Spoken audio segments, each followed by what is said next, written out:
So as I was coming up with this branding, I was like, I want to create something that minimizes the barrier between you and me, the person making the perfumes and the person wearing it. So part of that is the storytelling, and 322 is me giving a little piece of myself to the brand and to the people that want to wear that. It is a little story about the maker and what it was like for me growing up in Wisconsin. So that was like a pivotal thing for me to have within the branding, is a little part of myself and the stories behind why things were created the way that they were. You're listening to the Feed the Soul podcast. We're talking about tackling tough stuff, chasing dreams, and figuring out who we really are.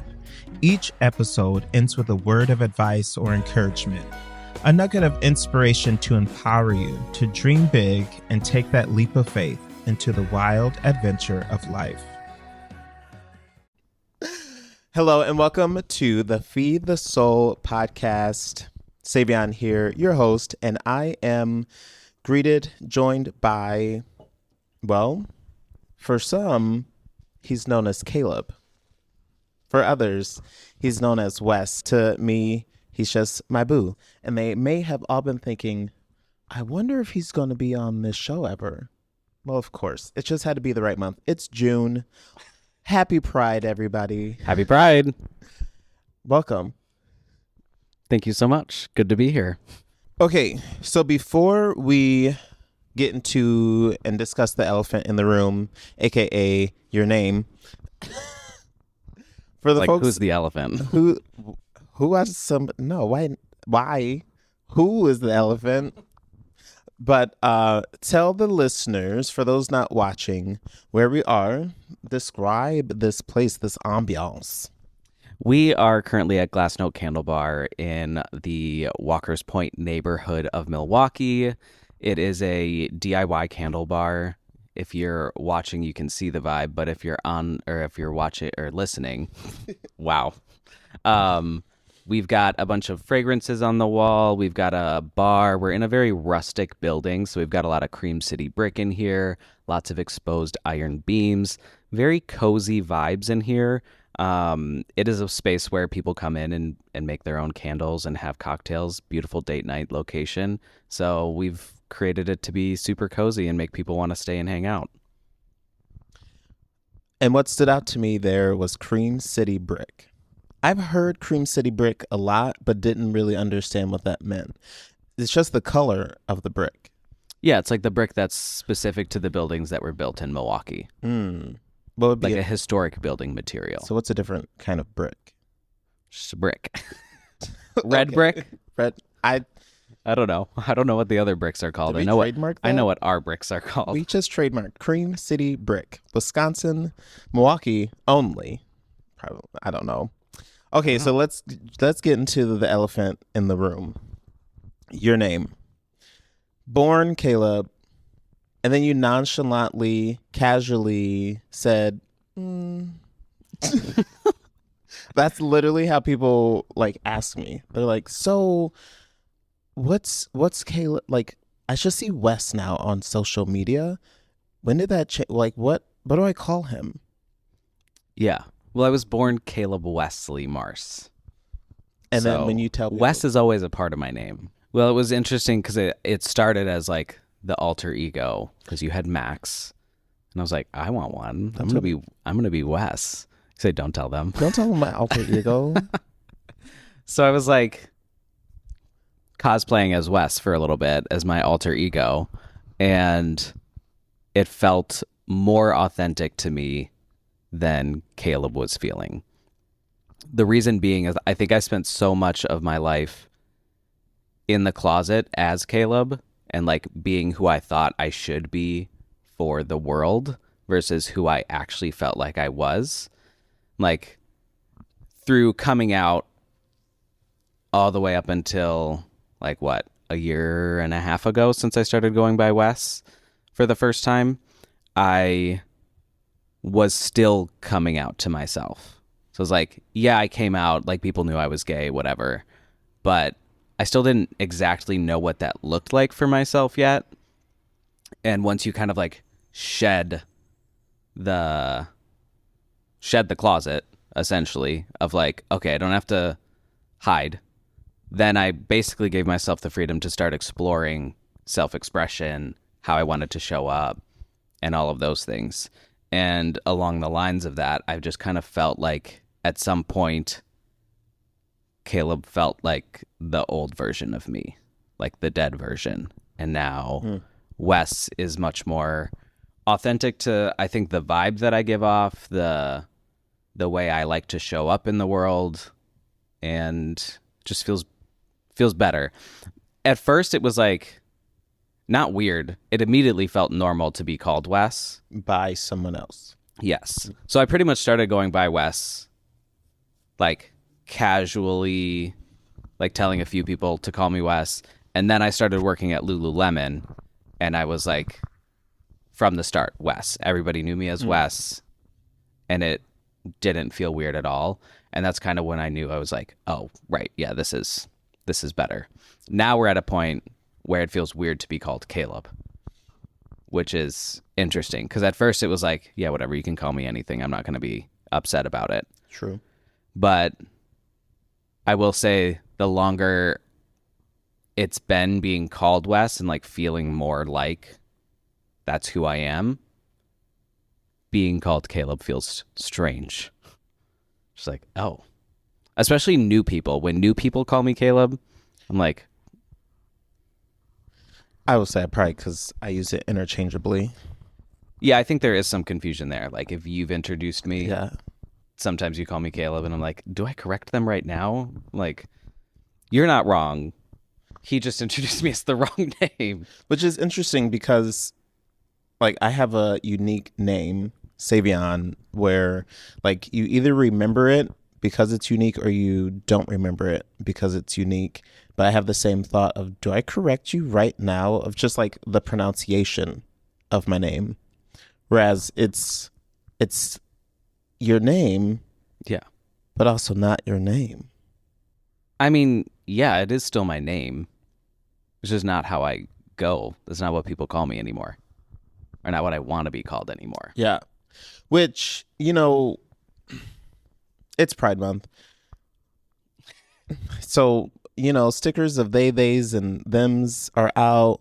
We are getting on folks about calling folks the right name. Just, you know, we're educating this month. What would be, okay, let me back up. What's been the response from people who have known you as Caleb, but now are transitioning to call you Wes? It's been interesting. Now, here's why. One, I feel like I've curated a friends list, an IRL friends list that is like very open and accepting. So they've all been mostly fine. It's the people that are closest to me that seem to have the biggest challenge of actually calling me Wes. For some reason, it's like casual friends pick it up. They're like, great, you want to be Wes? I'll call you Wes. They like mess up every once in a while. Mostly, these are like a lot of volleyball friends. If we're on the court, it's like high intensity. A Wes or a Caleb might come out, but usually they're calling me Wes. It's like the really close friends that seem to struggle with it. And I don't know if it's because they've said Caleb so many times because they're close to me that it becomes harder to say Wes and remember Wes. But overall, nobody seems to care. I'm that person. You're one of them. Yeah. I also feel less weird about family calling me Caleb than friends. It's like we were out at the bar this weekend, and a guy that I had just recently met as Wes called me Caleb because my Facebook still says Caleb. Oh, I thought everything got changed. No, my Facebook still says Caleb. I do need to go in and change that. But I was like, whoa, that was weird. Like it threw me off to have somebody new in my life that I had introduced myself as Wes to call me Caleb. I get the confusion. It's not their fault. But it was jarring because I wasn't expecting it or ready for it. I was like, oh, that's weird. Like, I'm just not used to that. Welcome everyone to the stage, Wes Marse. Okay, so let me jump back to it being June and Pride Month. I was going like, what would be a word of advice you'd have for someone who has had a name change or has identified or gender expression or identity? I don't know if you put that all in like the same or under the same umbrella. I think like anything else, it's a spectrum. I feel like part of my name change was like an expression of identity, but for me, not related to gender. Sure. So I would say my advice to anybody that is like contemplating changing their name or has changed their name is test it out first. I don't know, give it a test run. That's what I did, is like seeing what feels authentic, but give yourself time to like come into the name, because it's one thing to be like, I think I want to be called something else. But like once you start to experience it, then you start to learn what it's like to be called that and be that person. I think. So when you say it started with you, your stage name. Yeah. In a way. So that was you like testing it? Yes, but I also think even like at Lululemon, it was like a very niche curated location, whereas like everybody at work knows me as this, but outside of work I can be whatever I want because I don't really interface with these people anywhere else. So it was like my test run, and then for me it did immediately felt good. So I knew that was like a sign. You just got to do it. Like there will be discomfort in it, and it's like some of that is, I think, internal versus external. It's like I didn't really have any people that were like, "Oh, why are you doing that?" Like it was mostly me like, okay, I have to do the labor of telling all these people. I'm like, do I care enough to do that? And for me the answer was yes. It's also, I think sometimes like having an alter name is important.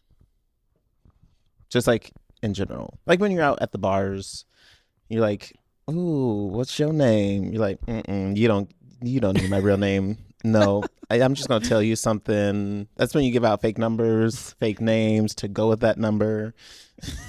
Test it out. Wait, so now I need a third name. Now you need a third name. I can't use my legal name. No. Can't use my... It's for me, like mine, it started off as actually my middle name as well. So when I would order food, that was a big thing. Like when I ordered food, delivery, or like at, a coffee shop, they're like, "What's the name?" I'm like, I don't feel like spelling my name to you. Like, I'm Max today, or I'm just Kyle. Like, what's a simple... You know what's wild? What? I thought Wes was an easy name. No. Well, the amount of people that say West... Well, I mean, thank you to celebrities for... I know, right? Your children's names. Like directional names are in right now. Anything. Like fruits, vegetables, and directions. Like you can be whatever you want. Just test it out.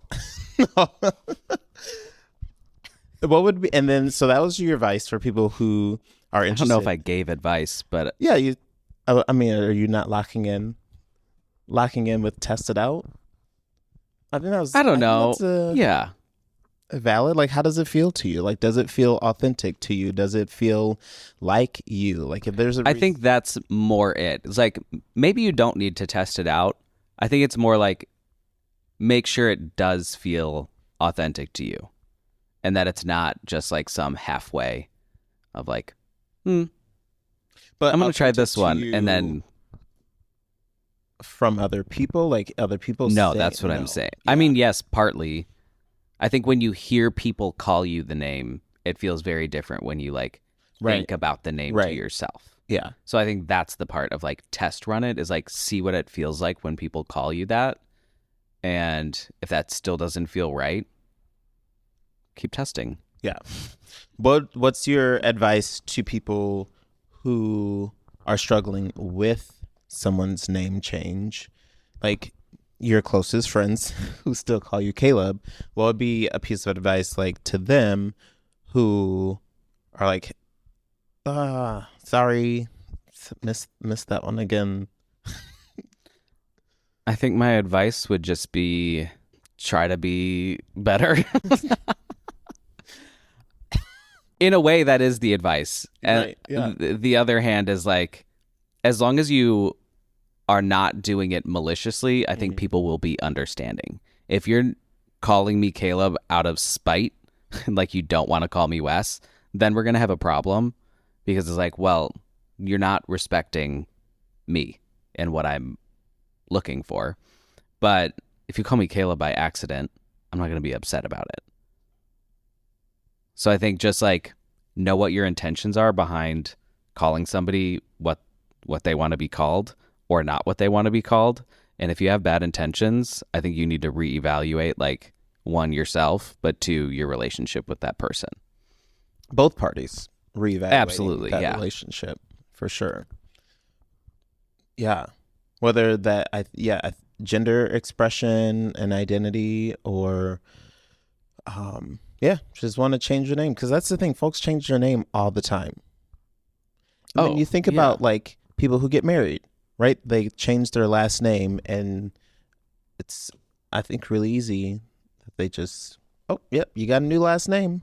Well, I just have a new first name. Mm-hmm. You know?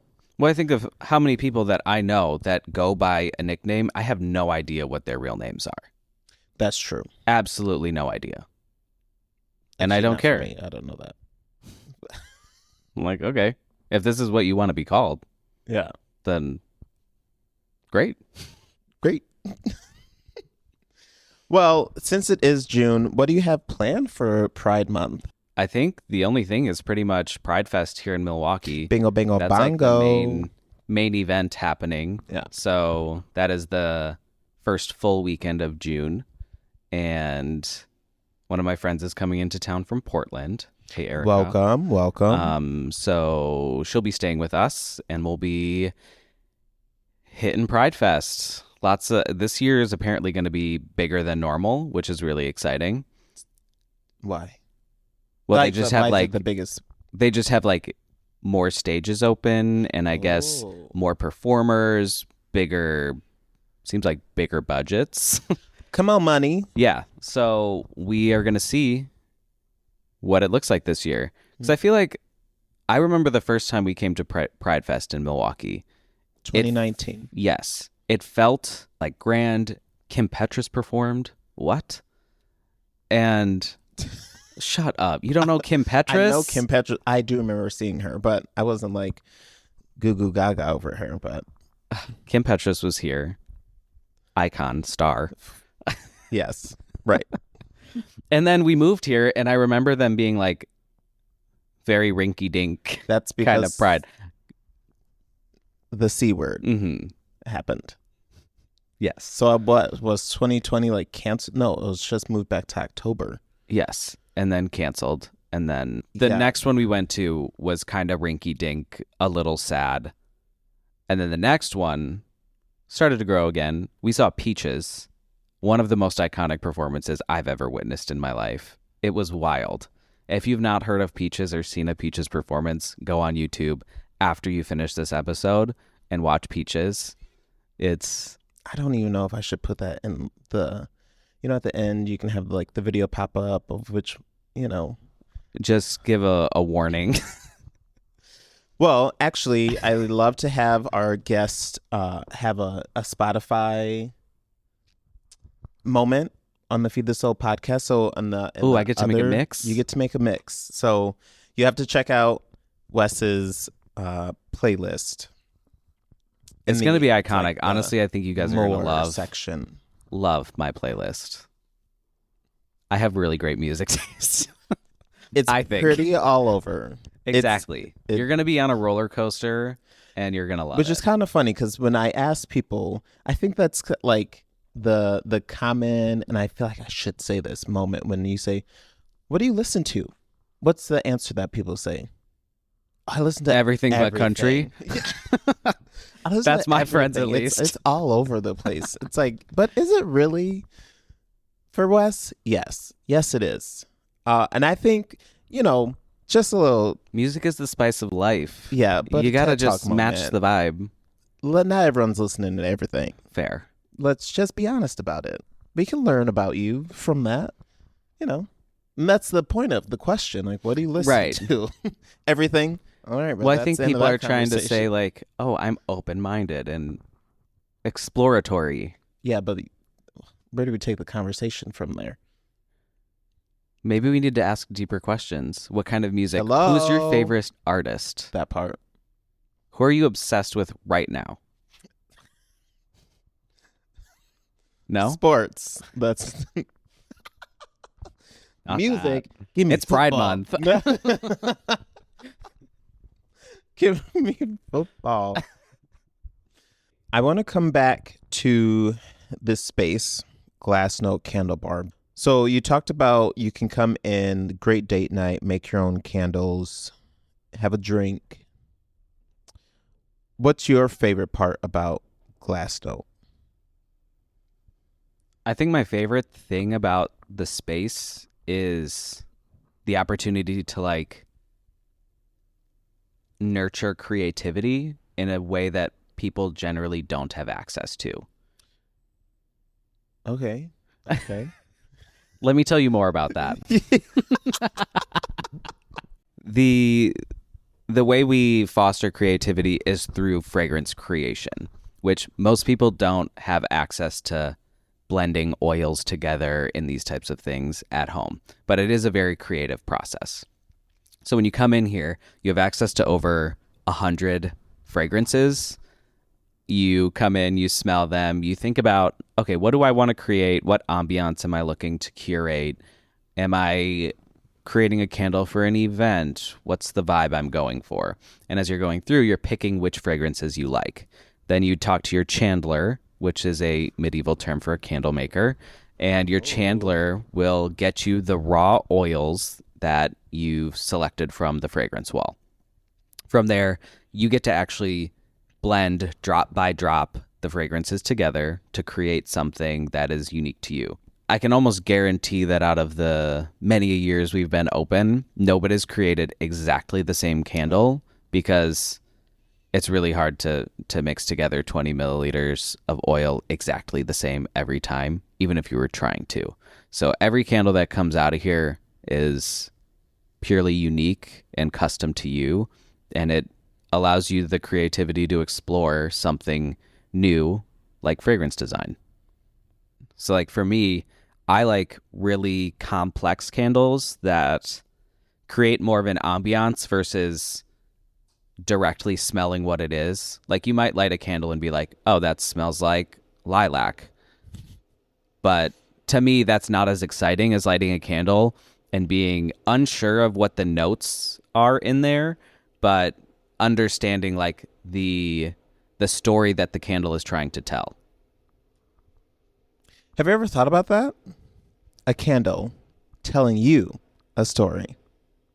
It gets to take you on an adventure, a little journey. Yeah. That's for sure. So with Milwaukee Candle Company, a lot of what I do is custom scent designs for different brands, businesses, events, and one of my favorite things to do is work with other artists and curate signature fragrances and custom collaborations with them. So I've been working with this design studio called Bear. They're down in Bayview, and they are a blast to work with simply because they're creatives that think through a different lens of like, okay, what are we trying to create here, both visually and olfactory?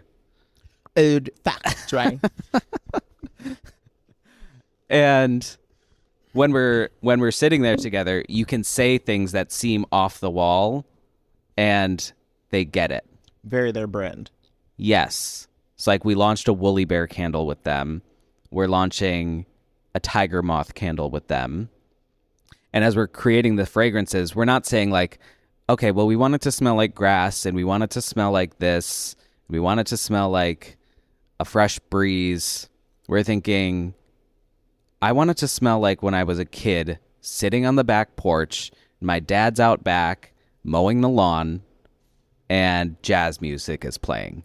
That's how we're thinking about fragrance creation versus what's the notes that we want to add to it. Which I think actually, like now that you say that, I think that's how candles typically are. Like you smell a candle and you go, oh, this reminded me of this moment, this time. Scent is the sense that is most tied to your memories. So when you smell something, you have, like, it's most likely to give you some sort of nostalgic factor to it. So that's why we think about it in a lens of storytelling. You might be telling a story that somebody's already experienced, or you might be creating a new story for someone where they're imagining what this could be like. And whether or not you tell them what the story should be is up to you. I tend to do a little bit of both. I like for people to have the opportunity to experience something for the first time and see what comes up for them. And if they have a very clear vision of what that's going to be, my story doesn't really matter. I want you to experience the candle how it's true to you versus what I tell you it should be. But if they're like, I don't know, it smells like vanilla, then I might tell them the story behind how it was curated and what the story of the fragrance is. Because most candles that you can get from the store, it's just like, here's your brand, here's the scent. Yeah. You get to decide what that means to you. Yes. Whereas I would say yours, if most candle shopping is very basic. Yeah. Of like, you're getting 1 note, 2 notes. Oh, sure. Sweater weather or whatever that Bath and Body candle is, where it's just like, it's just a generic candle. Although their names could tell a story. To an extent, yeah. But it's like storytelling like light. Where you're like writing a description card. Or it's on the labeling on the box of what the story is to that candle. Yeah. Yeah. So we have our hometown collection, which is inspired by Milwaukee locations and events and things like that. And we like to let people smell them just based off of the name first. And then they will either resonate with it or not. And then we can tell the story of why we chose that fragrance to match with that event or location. Like Brady Street. Yes. What does Brady Street smell like? So Brady Street Days smells like Nag Champa and Dragon's Blood, which are very like incensey type of fragrances. The reason we selected that is because it's more of a throwback candle, not to Brady Street today, because if you were to go to Brady Street today, you're going to get vom, alcohol. Glass. No. Yeah. Not necessarily a candle you want to smell. So we were doing a throwback to what Brady Street would have been like in the 60s. Very hippie vibes. And we thought that was a better option to honor an iconic location in Milwaukee without having to make a candle that smells like alcohol and vomit. Yeah. Being at the candle company has led you to Drift. Wes is an entrepreneur. Has been for... Take a sip. I'm an entrepreneur. Take a sip. Throw your hair back. Yeah. Throw my hair back. There's an episode in the previously that I talked about. No, I think it was failure. Serving failure. I talk about the business that we had. When we closed that, we did other things. It's come back around, entrepreneurship for you to now Drift. If you're not watching, we do have samples here on the table, and we'll definitely get into where you can purchase that. But what's it been like, again, having had a business? So for me, it was like we failed a business. How has that previous experience either like motivated you to do it again or pushed you to do like I think the first business we owned, which was Open Door Wellness, we did not have any idea what we were doing. I genuinely feel like if we were to restart that, I think we could make that successful now, given the knowledge that we've both gained over the years since then. When we closed Open Door Wellness, I felt like we were stepping into new opportunities. It didn't feel to me like a loss. It felt like the next step. Like Open Door Wellness provided us an opportunity in Platteville to basically like get our feet wet with entrepreneurship, but mostly like being in the health and wellness field. We both have had careers in that field post Open Door Wellness. So to me, it felt like that launching point for us to get into the industry, especially since neither of us had work experience in that industry prior to Open Door Wellness. We had training and obviously we were qualified to do what we were doing, but we didn't have like standard jobs in that. Which is crazy to just, dive into making a business. How bold. Very bold. Yeah. So to me, it felt like we did have success. I think about the amount of people we were able to help and all those community classes we did is like, even if we didn't make a boatload of money off of it, we had a lot of really good experiences that I think helped us grow as professionals and understand ourselves better and what we were looking for a lot better. And that set us up for successful careers within the health and wellness industry. I think I have a very entrepreneurial spirit, but also I'm just a wanderer in a way of like, I really like to learn and explore and try new things and just get into it. So for me, I've spent the last, we closed in 2019. Yeah. I spent the last 5 years not owning a business and working for other people. And there's definitely things that I enjoy about that. One, consistency. Somebody's telling me what to do. I know what my expectations are all the time. But I feel stifled in my own personal creativity and ownership of something that feels fully authentically mine. So even like working at Milwaukee Candle Company, I have a lot of creativity and ownership over the things that I'm doing and creating the business how I want it to be. But it's all through the lens of what is Milwaukee Candle Company, and I didn't create that. It's not my vision for what I would have created. And I love the brand. I love what we do, but it's not authentic to me fully. So I was thinking about what do I want to create? And through working at Milwaukee Candle Company, I realized how much I love fragrance design. Most of that was for candles, but I started exploring what it would be like to create a personal fragrance for myself. So I created my first fragrance, which was 322. At the time, it didn't have a name because it was just for me. I wanted to create something that was going to be my signature scent, and I named it 322 because that's the house number that I grew up in, and a lot of the notes that are within the fragrance are inspired by my childhood home. Again, storytelling with fragrances. I love the concept of that, and I love that people might get it or people might have no idea, and that's totally fine as long as it smells good. Then we're all happy. Which is kind of actually interesting to think about. I want you to wear what my house and what it smell like for me. I love that. I think the reason I love it is because that's one of the reasons I wanted to start this brand, is because there is such a distance between the maker of fragrances and the person that wears them.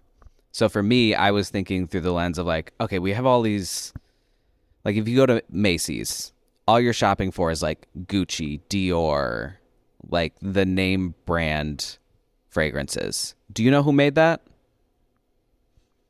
Like actual Like person. literally. Yeah. Do you know who made that? Do you know why they made that? Now you looking into the camera. Yeah, because I got questions for y'all. Why do you want that fragrance? Think about it. Speak on it.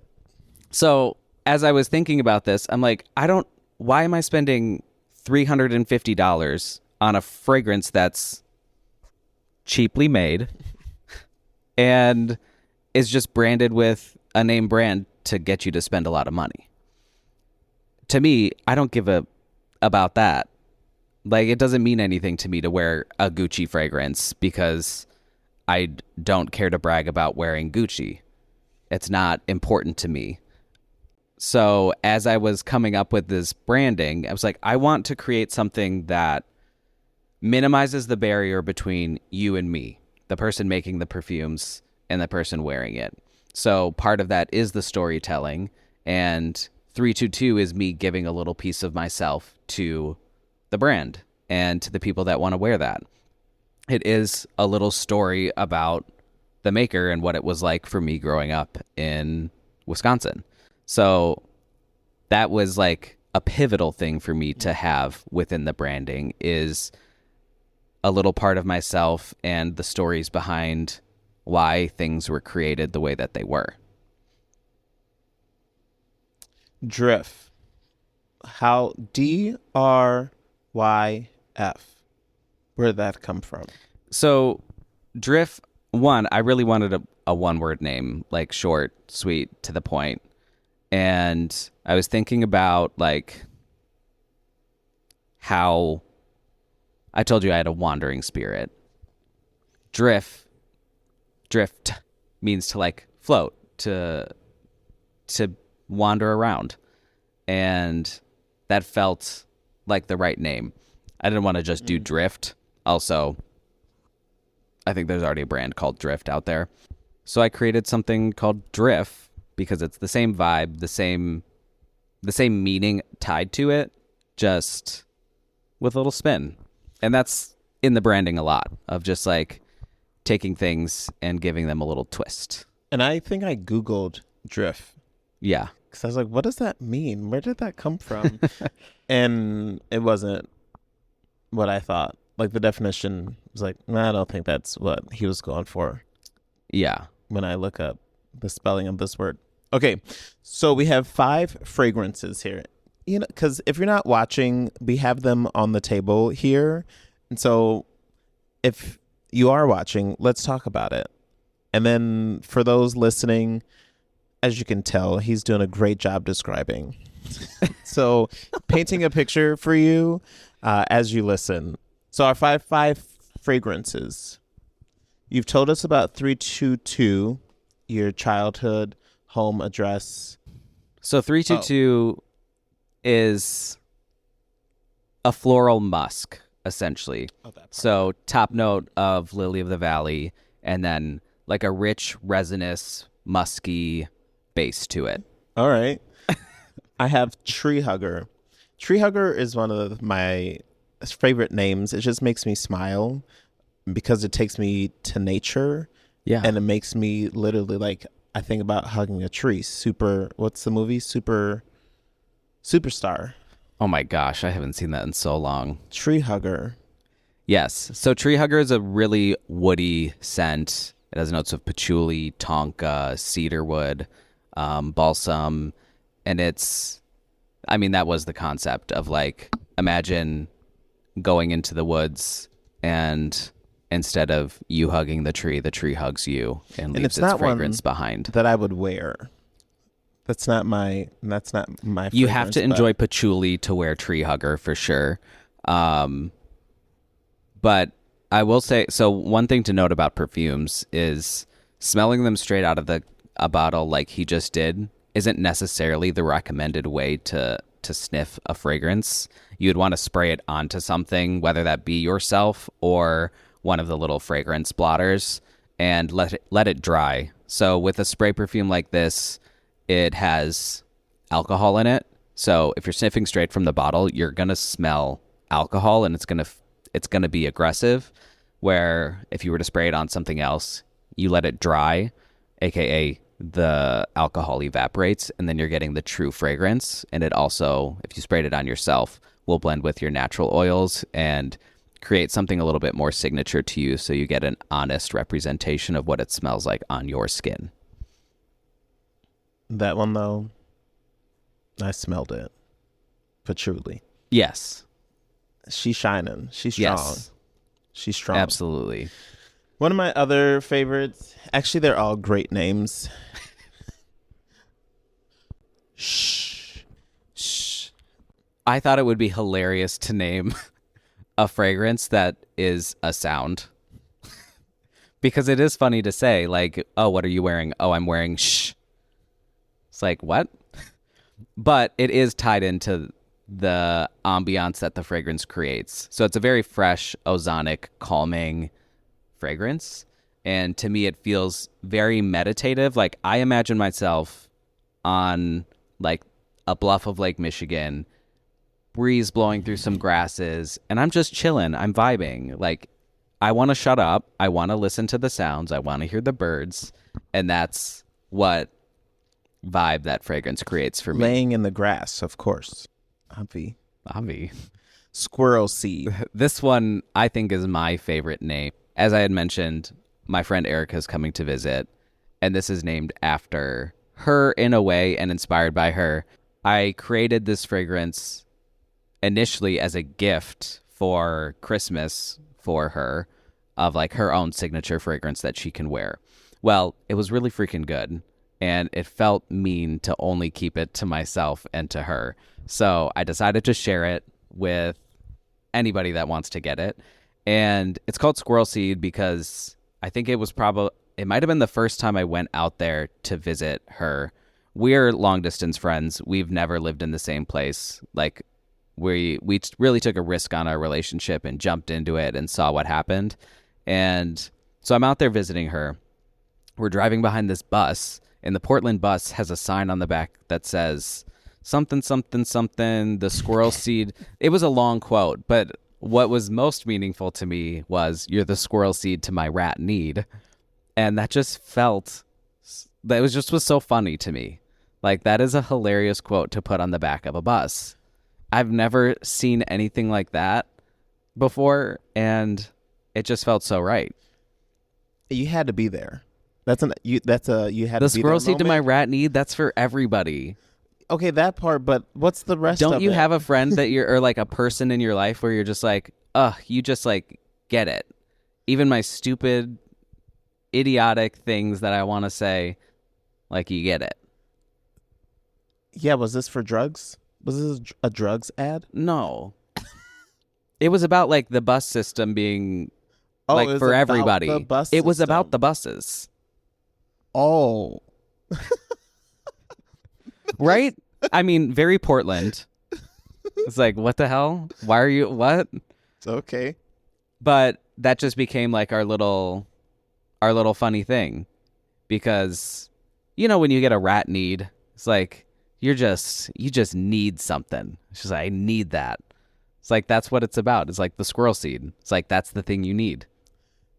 Is that a common saying? No, Okay. absolutely not. Okay. I have a rat need. That Yeah, makes but you sense. get it, right? You get what that means. Like your rat need. Think about a little rat. Right, a rat's It's rat like always need. scurrying, trying to get that next thing. Like, I need a little snack. Last one. And Pith, please. so, Pith Please is a citrus fragrance. And I've had to explain this to a few people. The pith is like that white, I don't even know how to describe it. It's almost fluffy, like squishy, spongy. Spongy is the word. It's like the white spongy portion of a citrus fruit that's between the zest and the actual like juicy inside. Like an orange. Yes. So when you peel an orange, it's all that white stuff on the inside.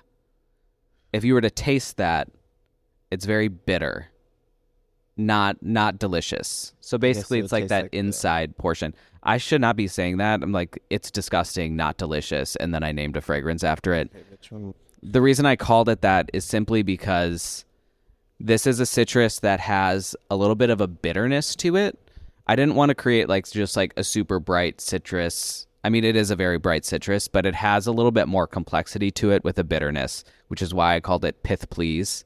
It's because I wanted that extra layer to it that made it a little bit more complex. What I'm hearing, though, is that it's important to express yourself, to find a creative outlet. Yes, to both of those. When I created these fragrances, I created them with anybody in mind. So they're unisex fragrances. They work on anybody. Obviously, you have to, like, if you're a dude that's like, I only wear cologne, you might not love them, but I would suggest you explore why not wear a fragrance like this. And even Tree Hugger, I would say that's the most traditionally masculine fragrance that I have. But anybody could wear that. Yeah. And I think that's just the point of it. Like when you say, I could say any fragrance is unisex. Period.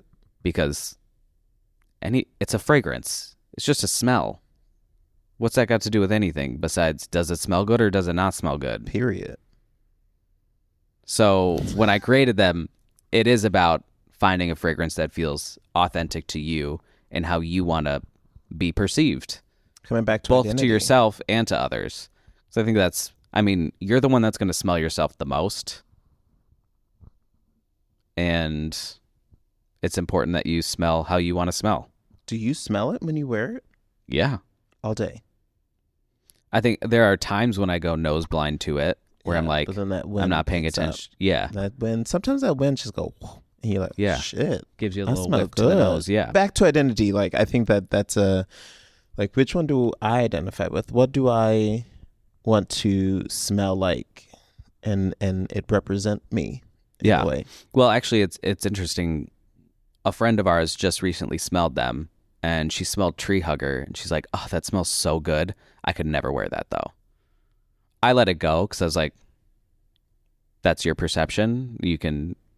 She had a different one that she loved that she wanted to get. It was just like curious. Of like, why you couldn't? Why can't you? Yeah. Like who's the one saying you can't? And why are they saying that? Especially if you're saying you love it. I don't get it. True. Okay, so I'm sensing a change in direction. Our dessert piece. I think that there's a lot of gems that were dropped, throughout this episode that I kind of want to circle back to.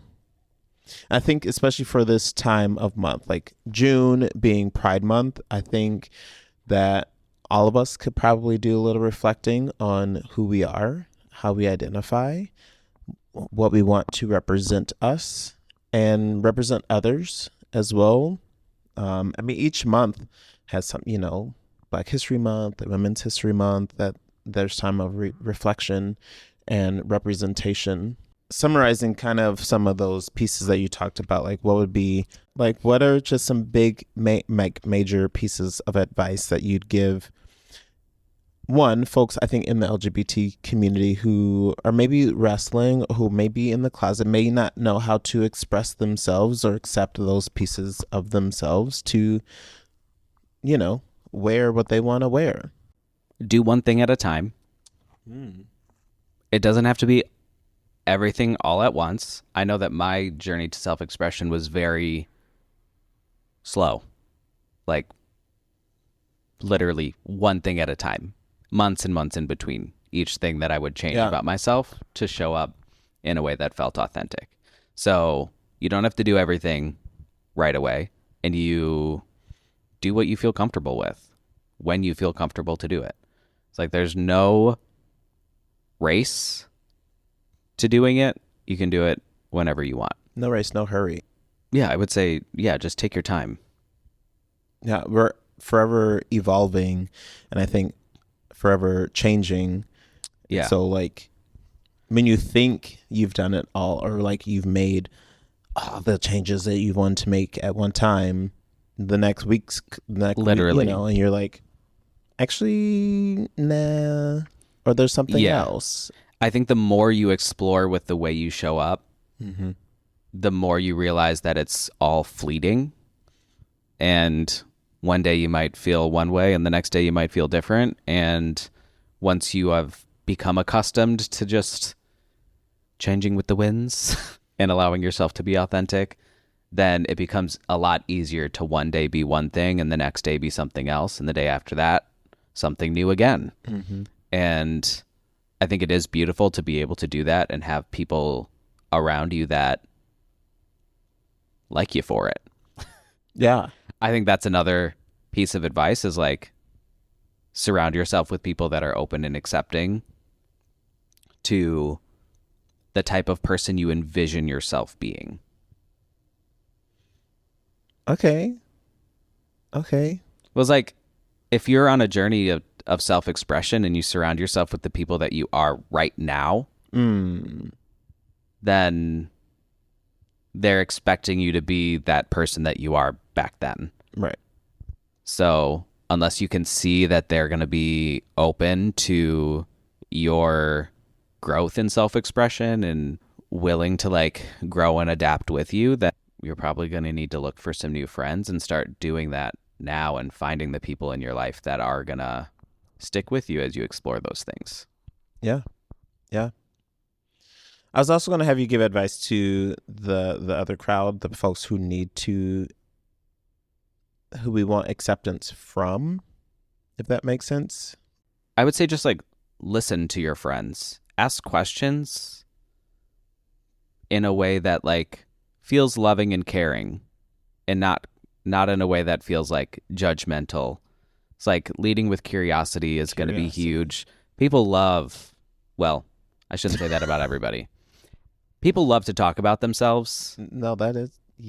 Not everybody right. loves to talk You're about right. themselves. A lot of people like to talk about themselves. It feels great to talk about yourself. Give people the opportunity to do that without them feeling like they're being judged, because nobody wants to talk about themselves when they feel like they're being grilled. But if you're like... Unless you're on a podcast and you've offered yourself, so I guess that's the part. You've given consent and you feel comfortable to talk about yourself. But it's like if you lead with curiosity and asking questions and like trying to genuinely understand them better, that's always going to be received well. But if you come off like, why are you dressing like that? Not cute. That outfit's cute. Okay, where can the people find you?